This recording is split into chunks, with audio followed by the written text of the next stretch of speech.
Hello, hello, hello. Welcome back to Mik'd Up. Today is Thursday, August 1st, special edition of Mik'd Up. The boys are out of town on Friday, and we have our special live correspondent from Paris, from the Paris Games, from the Olympic Games. The City of Love. Our friend, good friend of the show, three-time Sportscaster of the Year, Fletcher Mackel. Fletcher, how's it going over there, dude? It's going well. Thanks for having me. I wanted to be outside. I wanted to be outside and show you Paris, but I think I needed to be on the Wi-Fi in the media hotel for both of our sakes. So now you get the La Meridian, my hotel room, and you can see what that looks like. It looks beautiful. It looks beautiful. You're there for the full 2 weeks. Is that how this works? So I will have been here all stead. I got here 5 days before the game started, and I am here, in fact, until the day after the closing ceremony. So 22 days total. Wow. Yeah, pretty amazing. Yeah, I've never been here before. I don't know if you – I know you and Jared, y'all traveled all over baseball and done stuff, but damn, man, Paris is pretty awesome. I got to admit, people romanticized it. People talked it up. But it's lived up to everything. It's pretty amazing. Yeah, I've never been to Paris. I've actually never been to Europe. I've heard it's amazing. I heard it's awesome. Going there for 22 days sounds pretty, especially when it's not really coming out of your own pocket too, helps. You know, you're there for work. You get to go and you get the double dip, work and vacation type of thing. I know the time differences and the time changes are kind of confusing us. I've been locked in on the Olympics. I always love the Olympics because you get to see sports that you don't normally get to see. You really get to see the pride of your country whenever you're there. The national anthem hits differently before each event. In your time there so far, what has been one of the coolest experiences, or I guess one of the sporting events that's been the coolest to watch? Yeah, I mean, I would say, and I know this is going to sound like a blah answer, but like all of it. But I will say this. So one, I'm not some world traveler either. So like I've been to London for the Saints games when they play. I went to Reykjavik, to Iceland, just as a wild vacation once. But that's really it. Like my European adventures, and I'm in my 40s, are pretty Spartan, which is not great. All that being said, you know, I just can't tell people enough. And look, I think there's culture everywhere, but I mean, man, this is like a fairy tale. Every block, it's like, oh my God, this is like the most beautiful block I've ever seen. This restaurant looks cool. This bakery looks cool. I mean, excuse me, it's just been fantastic just being here, kind of living here. And I'm 7 hours ahead of Central Time, just so you know. So it's like 9:30 here. So what is that? It's 2:30 back in Louisiana right now. But I got to interview Katie Ledecky on Wednesday night, right after she won the 1,500 meter. She has not lost a 1,500 meter in 14 years. She's the top 20 records for that event are her 1 through 20. And right after the race, I get to interview her. I mean, that's just like, I've gotten it. Look, I was with you all in 2009 when you won the World Series on the field. Amazing. Like one of those experiences you'll never forget. LSU football championships. Saints Super Bowl was like the crowning achievement. But being here, getting to do this every day is something new. I mean, look, I've been at 2 of the beach volleyball games. I'm sorry, my voice is a little bit. No, you're good. You're good. At this point. The women, Kristen Nuss and Taryn Close are playing tonight. So Kristen Nuss, on the Tuesday before the games, I messaged her and I said, if y'all are doing anything cool, let me know. She goes, we're practicing on center court tonight. Come check it out. It was like a mind-blowing experience. Eiffel Tower in the background, right? Yeah, it's Eiffel Tower Stadium. It's amazing. 13,000 seat venue that they built at the foot of the Eiffel Tower. And I've been to their first 2 games, and it's just everything's been awesome. I mean, Paris is doing a great job. It's safe. It's clean. All the events are going off very well. They're showcasing the city. this is something I'll be talking about for like the rest of my life. Fletcher, I can't lie to you. I'm pretty jealous that you're over there and you get to do this right now. This is actually a pretty awesome experience, and kind of hearing it from you firsthand is really cool. When you speak about Kristen Nuss and Cloth and being able to see Eiffel Tower Stadium, and that's awesome, obviously. I want to go back a little bit to Ledecky, and if you were able to actually be at that race, and I think it's kind of underplayed a little bit, and like you said, numbers 1 through 20, all of those are her records. To be able to be in the arena when she does that and she goes and she races, can you explain that and kind of describe that situation and kind of set the setting for us right and now? I want people to realize 1,500 meters is a mile. Yes, if you don't know that, that's a 1 mile swimming, which sucks to run. I don't have a fourth swimming. of a mile in me before I'm looking for help. No. Sorry, go ahead, Fletch. You can answer now. So it takes like 15 minutes to swim it. Can you imagine all out swimming for 15 minutes? I go all out swimming for 15 seconds and I'd be panting for oxygen. So, but what was unbelievable was how she just lapped everybody. Yeah. That was the mind-blowing part. I'm sure everybody, I apologize for the coughing. No, you're good. Steve, was the way she beat everybody. I'm sure everybody's seen those screen grabs now. She is so far ahead of the rest of the field that it's ridiculous. And we're talking about the best of the best in the world. Like, you have to qualify. This isn't like some nepotism pick to make the team. Right. You have to qualify to make the Olympics.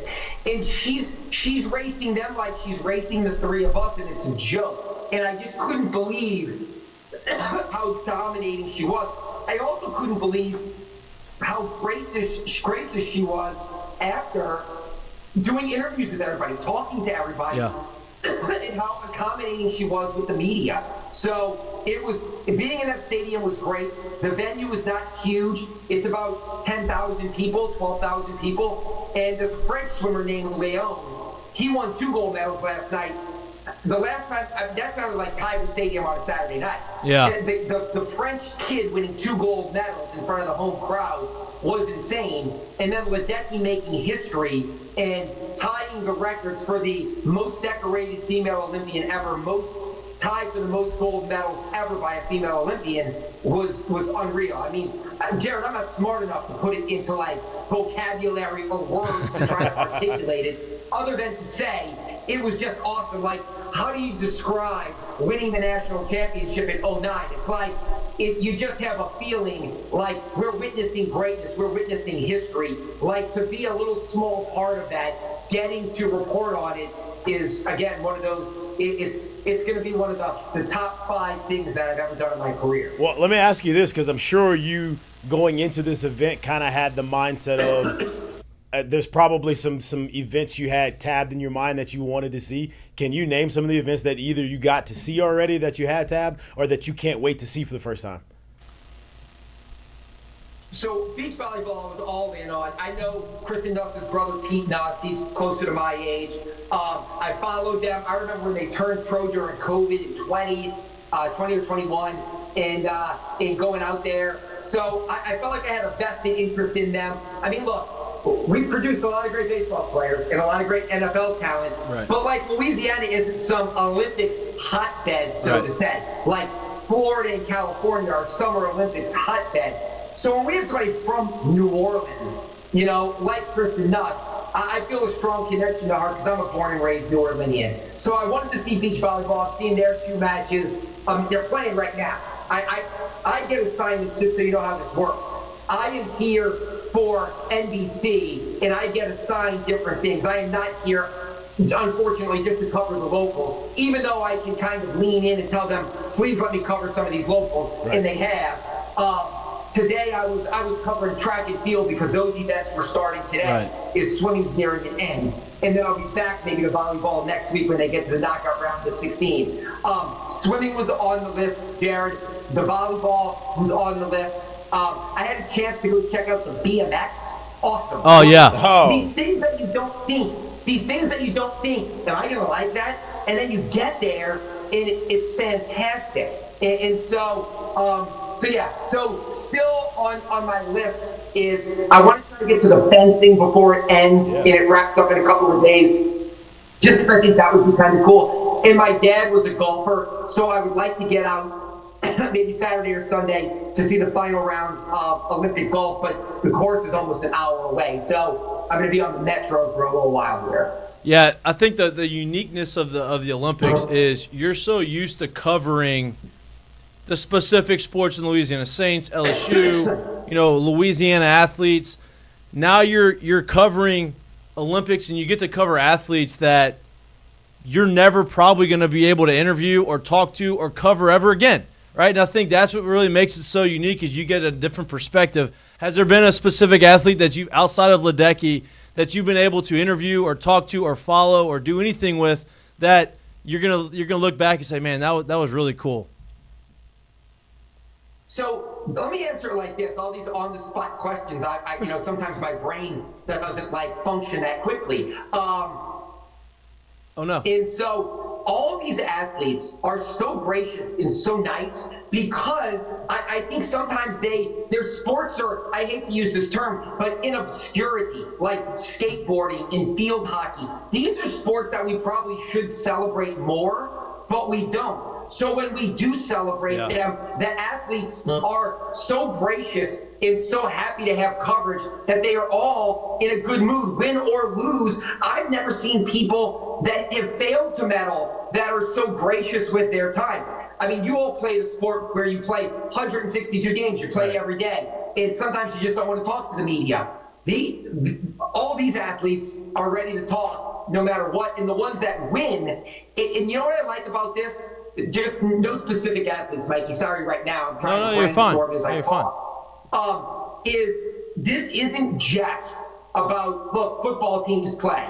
They lose the next week, they got a chance at redemption. Basketball and baseball, sometimes the next night they got a chance at redemption. This is every 4 years. Yeah. So this is family, friends. This is for everyone.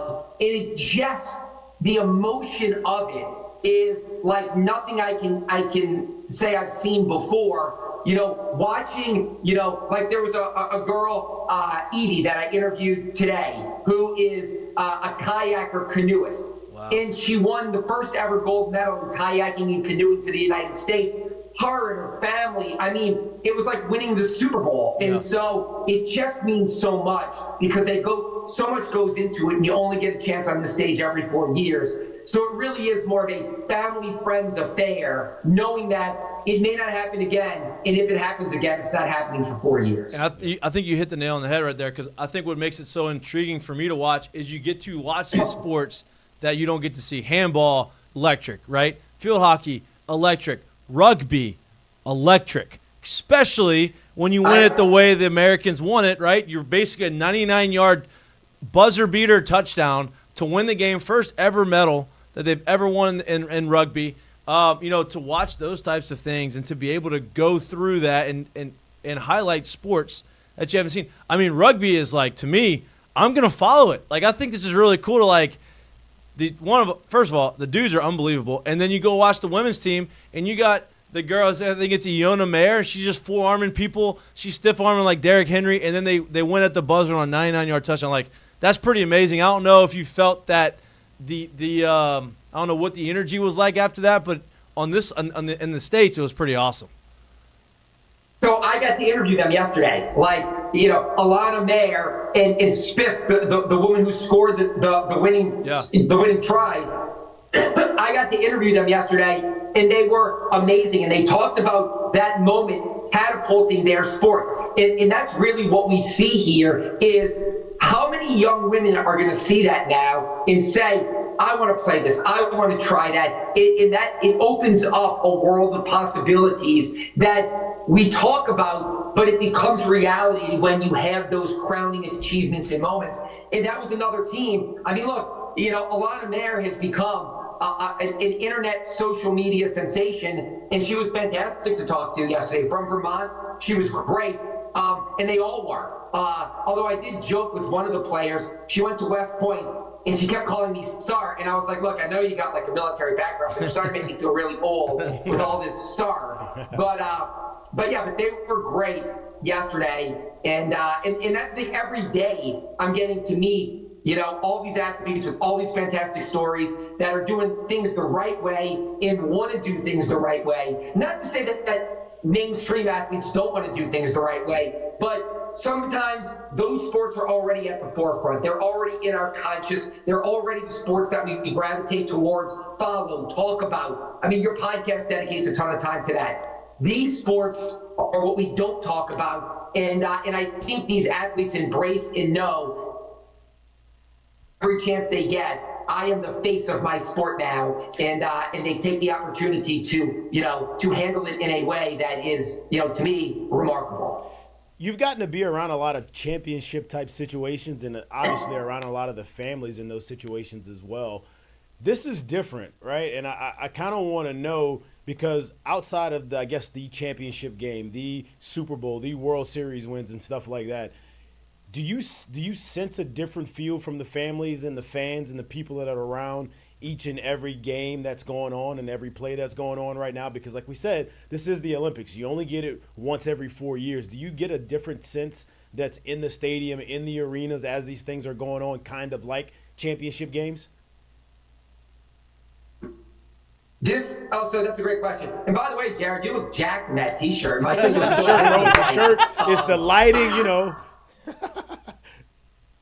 I'm just going to let you know that all the food here, like I wasn't jacked to begin with. I definitely ain't coming back jacked now. All like the eclairs, and chocolate, and like the croissants. So I'm going to need to find out about that workout or where you get that T-shirt that makes me look like that. It's the lighting too. You gotta get some of this lighting. To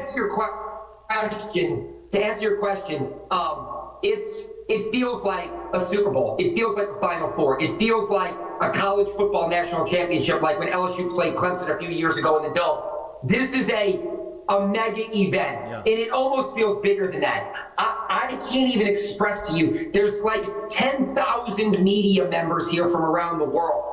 If you go walk through the IBC, it's mind-blowing how many media are here. And look, coming to Paris is like going to London or New York. You're talking about one of the biggest cities in the world. 3 million people live here. It's traffic everywhere. This has the feel of a major event. This doesn't feel like a game. This doesn't feel like, this is happening in you can go to New York when the Giants are playing the Saints on a random Sunday, and in certain parts of New York, you'd have no clue what's even happening. Yeah. You know what's happening here, and it is a spectacle. It's a spectacle because of the parties, because of the media, because the world is here, the athletes are here, and it's like, again, it would be like that BCS National Championship game, Saints Super Bowl in men's Final Four, rolled into one. Yeah, you talk about it being a spectacle. When there's spectacles, you obviously have celebrities and you have famous people showing up and watching, and you have some of the top athletes in the world. Have you and Snoop been hanging out? You and Snoop Dogg, you just been chilling? I know he's been making waves right now. I did get to tell Flavor Flav, I'm not going to do it. Everybody keeps saying, did you do it? Yeah, boy. I'm like, no, dude. Like that. Certain words probably shouldn't come. I could probably do imitations. That's probably not one that I'm going to pull off. Yeah. But I was able to interview Flavor Flav. Snoop is probably a little above my pay grade at this level. He's dealing with, Yeah, Tarico. He's dealing with Tarico up there. Snoop's on the tour right now. So you know what the funny thing is Mike Tirico, we're at the NBC TV tower, and Mike Tirico was getting his tray and his dinner before me tonight. So he's actually just hanging out at the TV tower. Snoop is not. But Tom Cruise is here. I saw some reports earlier today that there may be a big grand stunt featuring Tom Cruise. Is Paris hands off to LA? We've seen Natalie Portman was at the swimming last night to watch Ledecky. I wasn't close to her in the media section, but they showed her on the Jumbotron. But yes, I mean, literally every day I look at my, because our phones track us. I think we all know that. Now that I'm doing a ton of Olympic stuff, my Insta and Twitter feeds are all Olympics. So I see every day various celebrities rolling through here, and it's a star-studded event. Yeah, it's been fun for us to watch. Obviously, one of the big things that's being talked about here in the United States is the basketball team, men's basketball team. I think they're playing a little bit of ways away from Paris, right? They're I know they show the video. Yeah. Where are they playing? They're in Lily. It's about an hour away. It's like New Orleans to Baton Rouge. It's an hour. It's an hour on the train, and then the final 4 games here, the semifinal games and the championship, are moving back to Paris. But the men's and women's basketball is in Lily, which is an hour on the train. What's the schedule of events like? Because I think one of the events that I'm excited to watch, that it's not a mainstream sport, is the breakdancing situation that's going to happen towards the end. I think that's kind of a unique thing. It's like I think it's the first year. It's in the other. Maybe it's like a trial sport Olympics. I don't really know how all that works. What's the schedule of events? Like, when do obviously swimming's coming down to an end. Track and field's kind of ramping up. Basketball's right in the middle of it. How does it progress from here? Yeah, so they usually do track and field and swimming, since those are kind of their oldest traditional events here. So swimming's the first week, track and field started. That swimming will carry into like the weekend, but really swimming's the first week, track and field gets the focus the second week. Basketball goes almost start to stop because they have pool play and they're just getting through that, and then they start the knockout rounds. So men's and women's basketball goes almost to the bitter end. Same with the volleyball with Kristen Nuss and Taryn Cloak. They're going to play their championship, if they make it to the gold medal game, would be Friday the 9th. So we're still 8 days away from that if they could get to that medal game. Breaking is coming up towards the end. It's the first year. It's a medal sport. They said breakdancing is huge here. So breakdancing is one of the newest Olympic sports. Sport climbing, the rock wall and climbing up is one of the newer ones here. And then obviously in recent years, they've added like skateboarding, BMX. And then look, baseball is coming back because of LA in 28. Baseball is coming back as a medal sport, so is softball. The Olympics try to adjust, they said, every few years, especially to accommodate where the games are. Golf came back after a 100-year absence in 2016, which I love. But yeah, breaking is definitely unique. What else is unique? I'm doing a report on it tomorrow with Jimmer Fredette and Haley Van Lith. Is 3-on-3 basketball, 3x3. And just in case you haven't been following it, let me give you an update on how those teams are doing. And they have been terrible. Like, it's amazing, like, how bad they've been. Considering they've got some former NBA players and college stars. They haven't won a game, right? X3, which I'm not sure They haven't won a game, right? Haven't won a game. Yeah. Yeah, haven't won a game. So I'm not sure how. I love the NBA and I love the Olympic basketball. 3x3 is fine. I mean, like, it takes like 15 minutes to play.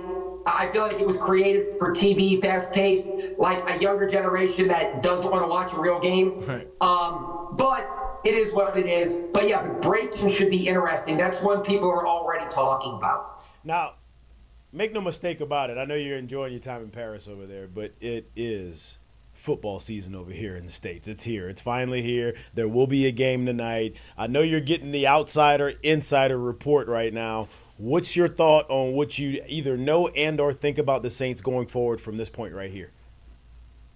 So I am doing a little double dipping. My colleague and a friend of all of ours, Sharif Ishak, is at training camp. The Saints are staging camp in Irvine, California, because their facility is getting a $12 million facelift, so they needed to get away for a year and or for training camp for this year, and why not, I guess, go out to Orange County in the perfect weather. But it's late here, so I can kind of follow his reports before I go to bed. And it's kind of crazy. I don't know what to think because I'm excited about Clint Kubiak and what he could potentially do for this offense that needs a shot in the arm. But here's my concern. I keep seeing every day defensive line dominating, Chase Young dominating, Peyton Turner dominating, all these linemen dominating, and I just think, oh no, the Saints offensive line was rough to watch last year. If these guys are getting cooked in practice this early, I don't want to say the defense isn't good, but maybe the O-line still has some massive issues. going into the season, which would not bode well for this team. I know you have a rookie, a potential rookie left tackle, right? You draft him in the draft. They say the reports that I've been reading. Obviously, you are way more. He's the insider. He's the outside insider, right? You're he's way connected. more connected than I am. But the reports that I've gotten is that he has been really good, and that Penning is better than he has been, and he's getting better at right tackle. Are you more concerned about the interior of the line or the whole line as a whole? So James Hurst, who played for the Saints the last few years, he was like a super backup, ended up being mostly a starter because of injury. He's now come on board with us at WDSU as an analyst. And he pulls no punches. He said last year that the O-line play was bad, and he felt like they really cost him because they couldn't get it together until late in the season. The Saints are going to have 3 new starting offensive linemen. Eric McCoy's back at center. He's one of the 10 best centers in the league. Cesar Ruiz is back at one of the guard spots. He's coming off a pretty rough year. And then those other jobs, Taliese Puaga is going to play left tackle. Trevor Penning is going to play right tackle probably. And then Nick Saldivari, if he's not injured, is probably going to play left guard. And so that's 3 new guys and none with really any experience. And so, look, it could all come together. Penning moving from left to right side. In his defense, he's been a great soldier. He's been really optimistic about it. But he's trending bust right now, more than boom. Yeah. Saldivari is a guy they traded up for. He was a one-man wrecking ball at Old Dominion. You'd like to see him step up this year. I'm not saying they can't come together, but it could break either way. If it breaks the right way, then this team could be really good. They could easily win the NFC South. If it breaks the wrong way, it could be doom for DA in this franchise for a while. Yeah. Well, we would be remiss not to just throw some football in there. It's not in the Olympics. I understand that. Flag football on the horizon in the Olympics coming up, I think in 2028. Yeah. So we would be remiss not to throw out some football in there because you're always brutally honest about the Saints, which we love. We got to keep him involved, too. We can't let him get too far removed. I know he's having a great time, but, True. Yeah. Hall of Fame game tonight. Yeah, get me back. You're right. There's only so much field hockey I can talk about before I got to, start speaking the language of hut. No doubt. Well, look, we're looking forward to having you back. I'm pumped that you get to experience this. I'm jealous that you also get to experience it. Enjoy the rest of your time in Paris, dude. Thank you for making the time for us, as you always do. And we're looking forward to having more conversations throughout the course of football season. No, dude, I appreciate it. I'm sorry again. I was set up outside. I was going to burn my data for you all. And show you Paris, but, the Wi-Fi it is, so the La Meridian, and now I think I'm going to go have some French wine before I crash the bed. There you go. You deserve it. You've earned it. All right, Fletch. Appreciate it, dude. See you later. Cool. Fletch is always he's always a good time. Man. I'm not sure he has a bad day. No, understands the show. Great personality. Great insight. Really, I mean, I can't talk about that enough. Really, really cool experience for him. I mean, he's been in this industry a really long time, and he never got to cover an Olympics. Like, it's a really cool experience for him to be able to do that. So it's such a cool experience. I dressed up for him today. I made sure that I was looking the part. All those France. And Jared got all the shine. Yeah, Jared's got all the shine, right? Yeah. I must not look great in it, which is fine. Paris must be the shirt. Paris is a very, fashion-forward city. Yeah. And so I feel like I had to, kind of look the spruce it up. I gotta imagine, man. I'm really jealous because I gotta imagine just the buzz around the city and honestly everywhere surrounding the city has to be just crazy good right now. Like the Olympics is something it's a special time. It's a special event. I think I'm super jealous of any athlete who's got a chance to actually do it and be in it because I think it's really, really cool and it's a notch on the belt that I think every athlete, doesn't really matter what sport you play, like you're like, man, I'd love to be an Olympian. Well, that was the so last year they had baseball, I think was 2012. Yeah. And I was hoping, and I was young, but they can't baseball, the rule was that you can't it's people that aren't on the roster, right? Because these Major League Baseball teams it's the middle of the season, so they don't want to send their players that are playing in the big leagues to the Olympics with a chance of them getting hurt or doing whatever. And so they would always have guys that were like in the minor leagues, maybe that had some experience at playing for USA Baseball, either in high school or college or wherever, and having these guys to be able to go out there and play and represent their country. And so when I got drafted in 11, I was like, shit, 2012, like play for Team USA in college, and like maybe I'll have an opportunity to go out and do it. That was not the case. I didn't get that opportunity, and then baseball got kicked out of the Olympics or like got removed from the Olympics. But at that point in 2016, I was already I was playing for Tampa, and I wouldn't have been able to qualify anyway. Yeah. But that was, like you said, it's something that you look forward to doing, and it was like, damn, that would be a really awesome thing to be able to do. Now, if I was Paul Skeens and I'd gotten drafted, I probably would have been on that team. I wasn't Paul Skeens. Dylan Cruz probably would have been on that team too had he gotten – the Olympics were the same year he gotten drafted before he actually went out there and played. A lot of hype. People want to watch that. But, yeah, the Olympics is a special thing. I've never gotten to do it. I got to play for my country in college in a collegiate tournament, which is not the same as this. But just that, you can feel the pride in those tournaments, and I can't even imagine what it's like at the highest stage. So they just get to pick and choose when baseball is? Like it's not in this year. I think it's the IOC, whatever the Olympic Committee, International Olympic Committee. Yeah, whatever that is. I think that they vote and determine. I think part of like adding some of these sports has something to do with whenever they're hosting it, right? Like flag football ain't gonna go. That's why it's gonna be there. Exactly. Yeah, it's hosted in the United States, and so I don't know. Oh, house rules. Right. I don't know if that means they're gonna stay. Right, like if it's going to this is going to be in the Olympics for years to come, or if you're in it and then the next 4 years not in it. Not really sure about that. I know football would like for them to be in it because it's trying to grow globally as a sport. But yeah, Fletcher, always a good time. Always enjoy having him on. He obviously is a regular on our show. He's great for the show, understands the show. Texted me that it was very fun. We love when people have fun. You couldn't find a better match for Fletcher than him going to like the Olympics in Paris. It feels like that's such an easy call. He's got to be a pig. He loves wine. Yeah, he's got to be having a great time right now. Oh, no doubt. Right, 22 days. That's a long time. What do you mean? That's a great when he got the assignment, it was like, French. oh, thank I finally get to do it. And they're like, yeah, we want you to cover there from for a month, beginning to end. You're like, on his own dime. I mean, not on their dime, not on his own dime, right? Which is that's incredible. Better. That's incredible. Well, yeah, that's tough because there's some Olympic competitors right now that I think they're in college and they can't afford to be in the Olympic Village right now. It's probably becoming too expensive. They don't have enough money. Wait, how does that work?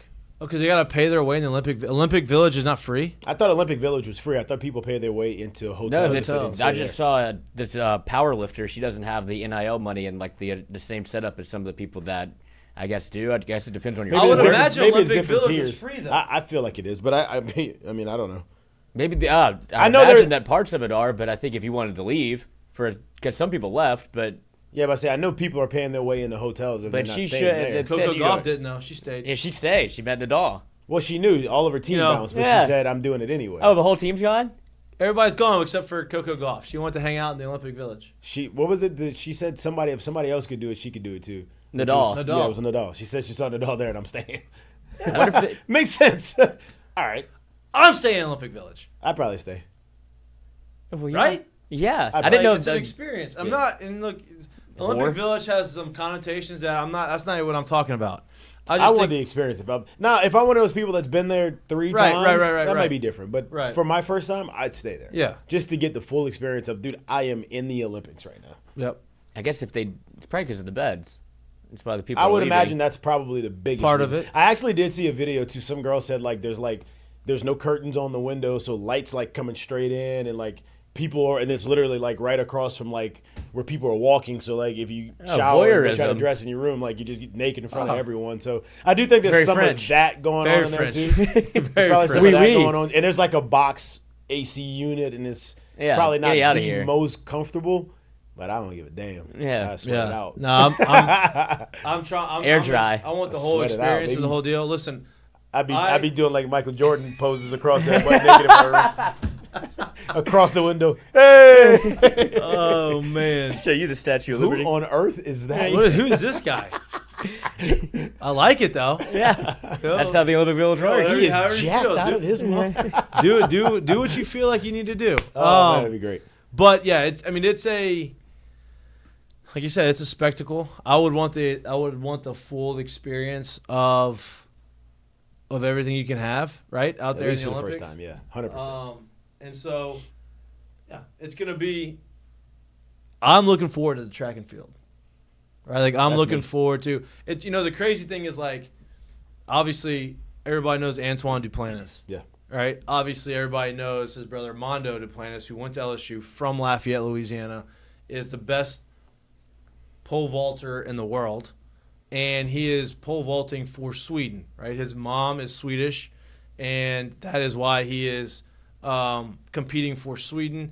Track and field and pole vaulting and all of those things in Sweden is elevated to a level that is not elevated here, which is why he's there. The reason why I bring them up is I've known them for a really long time. I was playing in the last Olympics. I've known them for a long time, but haven't been really that close with them. But now that there's, me and Antoine are friends, Antoine's wife and my wife are friends. And so we kind of get to see it from a different perspective. And they're all leaving. They're all about to leave for Paris, I think, this weekend, preparing for the second week and for, to go and support Mondo. And like to feel the hype and to feel like the energy from them, the excitement, them going like that's pretty awesome. Right? I've never got to really experience it. I've never known anybody personally to compete in the Olympics except for now. And to me, that's a really cool thing, man. You have a whole country behind you. And in Mondo's case, you kind of got two countries behind you, right? Yeah. Like Sweden wants them to win because he's representing Sweden, but people here in in Louisiana from LSU down here, like they are still kind of staking claim, like, hey, he's one of us, and that's pretty cool to watch, So I'm anxious to watch them play and compete.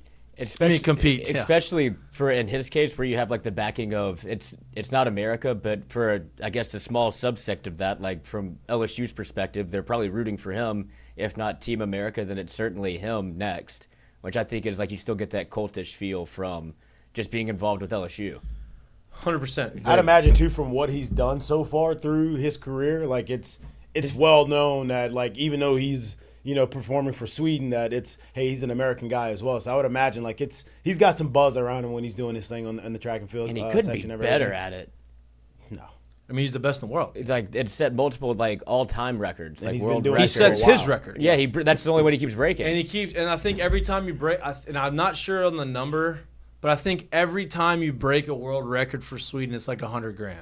Oh, or something. He So, should have like, slow played the he shit out did. of it. Yeah, obviously. He just keeps breaking it by one, an inch or centimeter, whatever it is, and like boom, boom, boom, boom, boom. Okay, every time I compete, I'm gonna break it, have set a world record. Getting a little bit of a jam. I got to go But pole vault. just think about that world record. Like he's not setting a PR. He's not setting an Olympic record. He's not a national record. not a national record. He doesn't have the best jump in the history of that event, in that actual specific event, in that location.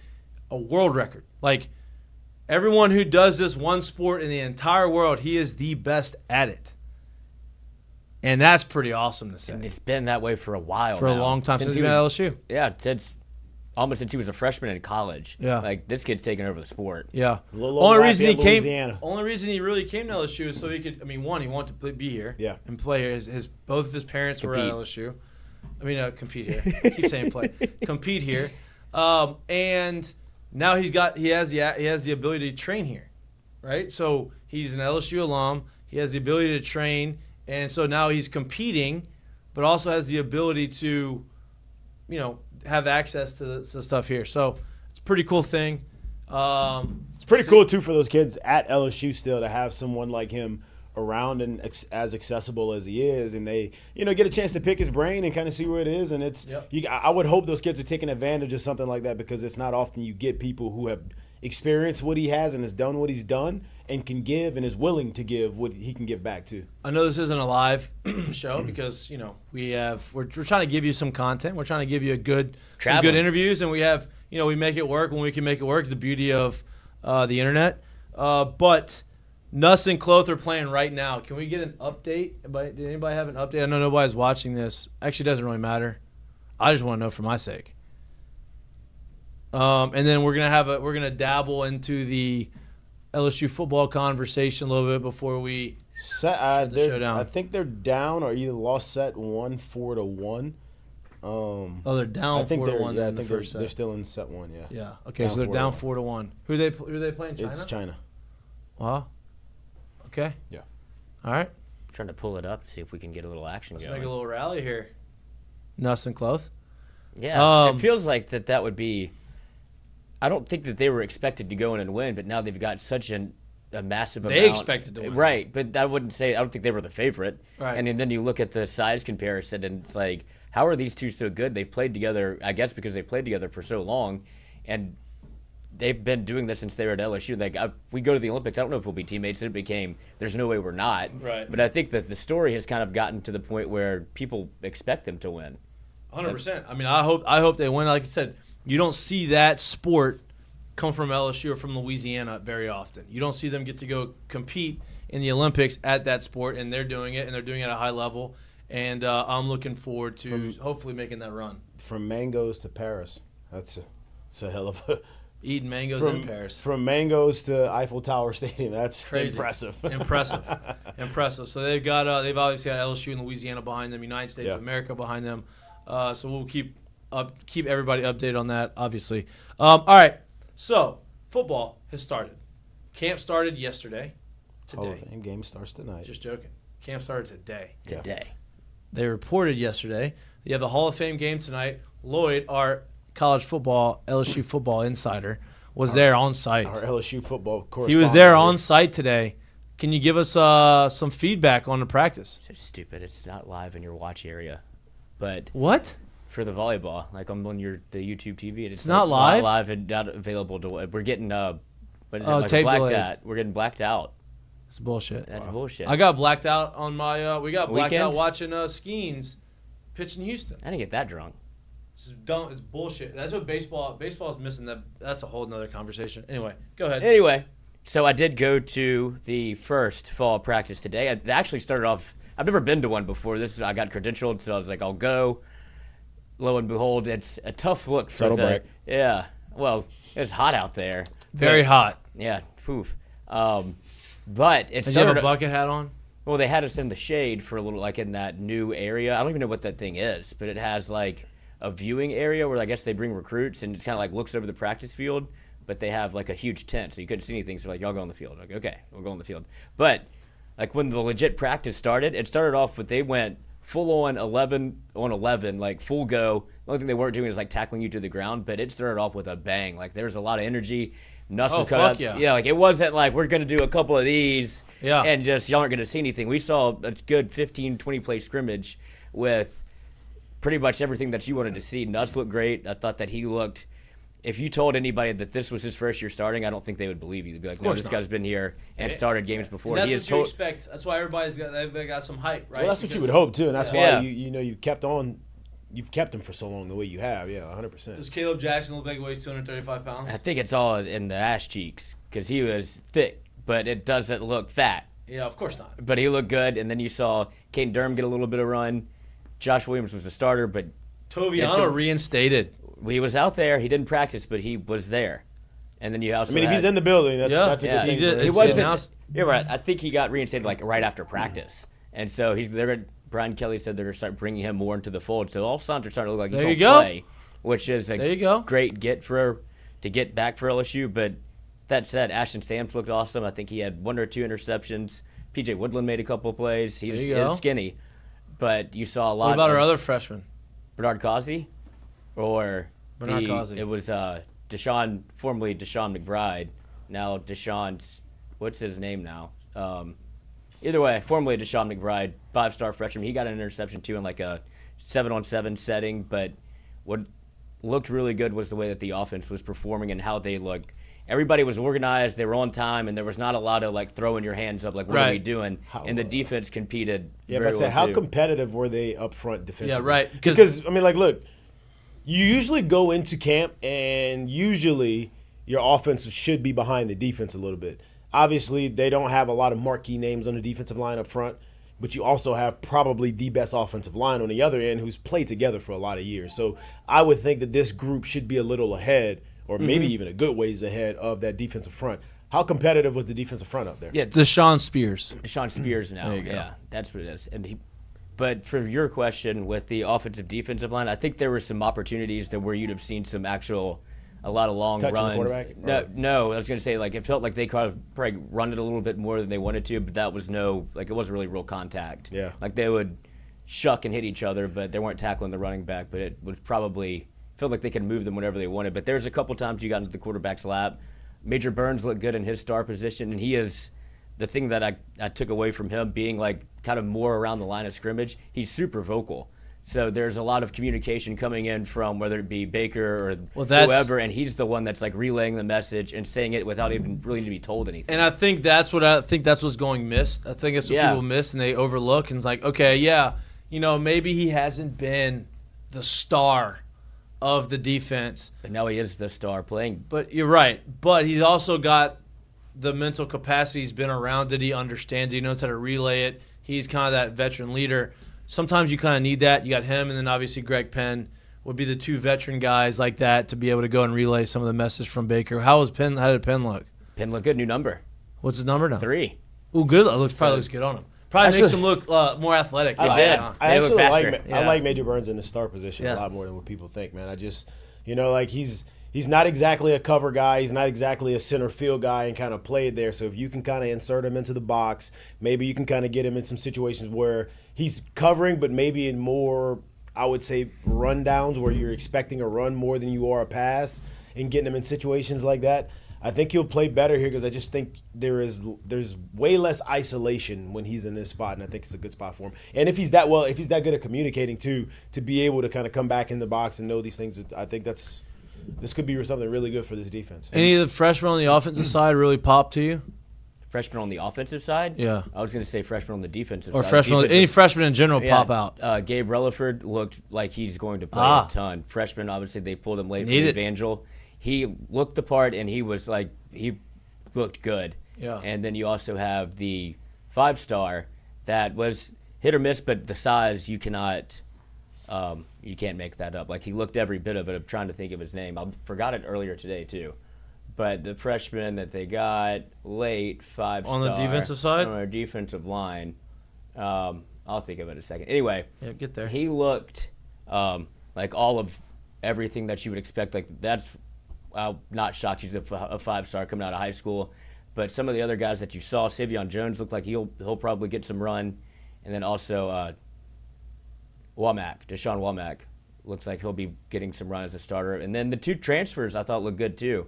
Gio Paez, and then they did some drills with Suggs, who was the Grand Valley State. Yeah. And he won a couple of reps back-to-back times. Yeah. So he's got some potential there. So I'm interested in seeing, and Jared can attest to this because he's actually been there and done that in the college level. But the first day, this day, the most hyped you're going to be, right? It's the first one you're excited. What's going to happen 6 days in, right? Who's going to still be bringing the energy and bringing the juice 6 days in, 10 days in? Obviously it's going to get hot and it's going to get repetitive. You're going to be hitting on the same people multiple times.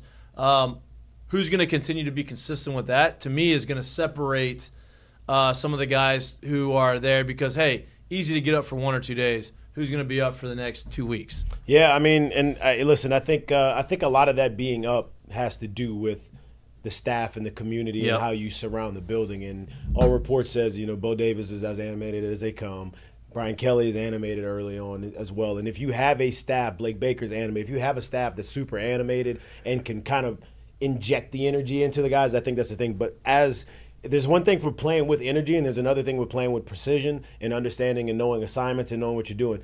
I'm wondering and willing and wanting to see and wanting to hear how well are they being able to do the assignments, do what they need to be able to do, play the defense, play in the framework of the offense, and being able to run that way. I think the quicker that they can catch on to those things with already the guys that are inserting and injecting the energy into the building, that's when I think, okay, all right, now it's coming together. And if that can come together really quickly, I think that bodes well for them down the road as well. I wouldn't focus too much, not between us, but everyone listening, on the depth chart right now, because first day, the veterans. And there's a lot of people that got to kind of prove some stuff. Yeah, 100%. First day, One day. You're going to give it to the veteran guys. You're going to give the guys who have been there. You know what you see, what you've seen, and then you're going to say, okay, everyone else, go show me, prove to me why you are the starter. You think do you see any, or I guess did you see anybody out there in day one that was maybe second, third team? You're like, hey, just keep an eye on this guy. In about 2 or 3 weeks. I don't know if you would consider Trades Green second or third. He's a team. freak show, isn't he? He is a freak show. He looks. I mean, he's a basketball player too, so but that tells me a lot too. I didn't know that he was built like that. Like I knew he was huge, but I didn't know he was filled out and huge. He's all of probably 6'7",